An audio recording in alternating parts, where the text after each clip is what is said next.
Tuwing Noche Buena o Medianoche, bida sa ilang handaan ang lechon.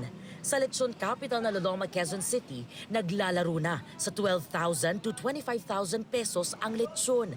Ayon sa ilang nagtitinda, nakaapekto sa kanila ang 2 linggong pagsasara ng ilang lechonan nitong Nobyembre dahil sa African swine fever. Hindi na kami dito nagkakatay eh. So, from slaughterhouse, may sasakyan na vehicle papunta dito. Kasi yun ang direktiba sa amin ng city.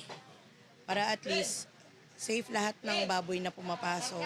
Gayunman, di pa rin nawawala ng namimili. May pa rin walang lechon eh. Traditional ng mga Pilipino.